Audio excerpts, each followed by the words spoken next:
Bonjour, j'espère que tu vas bien. Alors ce matin, j'ai juste un petit message rapidement à partager avec toi ce matin, c'est sur l'histoire de Judas. Judas, il a vendu Jésus, on lui a donné l'argent. Et puis après, je me disais que voilà, Judas maintenant, il sera très heureux, il sera maintenant riche. Mais après, la Bible me dit que Judas cependant, qu'est-ce que j'ai compris par là?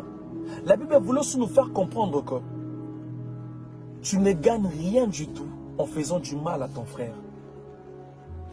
Cette feuille que vous voyez, ça ressemble à un cœur. Si je prends cette feuille, je la froisse et j'essaie de le remettre comme avant, cette feuille ne sera plus comme avant. Pourquoi? Tu vas remarquer le signe. C'est la même chose quand tu blesses quelqu'un, tu blesses son cœur. Cette personne ne sera plus la même personne. Pourquoi? Il y aura de cicatrices qui vont rester dans son cœur. Celui qui blesse oublie, mais celui qu'on blesse n'oublie pas parce que le cicatrice reste. Ne jamais bâtir ton bonheur sur le malheur des autres. Tu n'as pas besoin de détruire ton frère pour être levé. Le fait de salir ton frère ne te fera pas aimer à sa place. Le mal que tu fais aux autres aujourd'hui, un jour ça va te rattraper. Même si ça ne te rattrape pas, mais ça va rattraper même tes enfants. C'est ce qu'on appelle le karma. Si vous ne pouvez pas porter la joie dans la vie d'une personne, ne soyez non plus la raison de ses larmes. J'aime cette phrase qui dit, même si vous êtes temporaire dans la vie d'une personne, laissez toujours de bons souvenirs. Avant de faire du mal à quelqu'un, mets-toi toujours à sa place.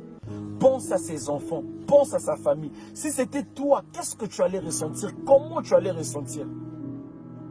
Le mal que tu fais ton frère en cachette, tu le paieras en public.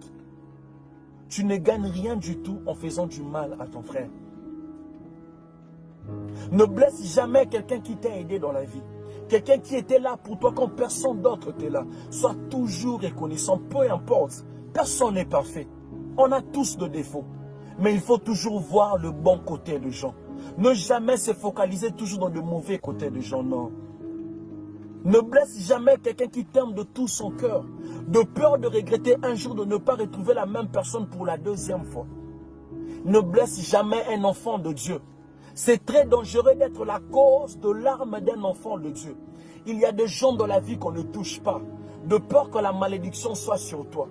Dieu dit à Abraham, je maudirai tout celui qui te maudira. Il y a des gens dans la vie qu'on ne touche pas. Le diable a tout touché de Job, mais il ne pouvait pas toucher à son âme, parce que l'âme de Job était la grâce. On ne touche jamais à la grâce, parce que la grâce, c'est Dieu lui-même. Il y a des gens dans la vie, tu peux toucher à sa réputation. Tu peux salir sa réputation. Tu peux dire n'importe quoi sur son nom, mais tu ne toucheras jamais à sa grâce. Parce qu'il y a des gens dans la vie qui sont appelés à aller loin, peu importe ce que les gens diront. Détester un enfant de Dieu ne lui empêchera pas de réussir. Parce que la grâce de Dieu est sur lui. On ne touche pas à la grâce. Il y a des gens dans la vie, tu perds ton temps de lui détester.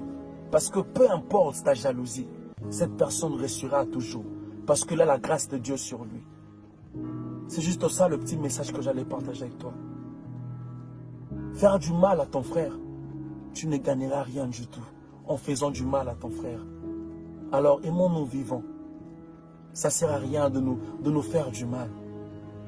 Que mon Dieu te bénisse. Tout est vanité. Que mon Dieu te bénisse. C'était juste ça le petit message que j'allais partager avec toi. Merci beaucoup.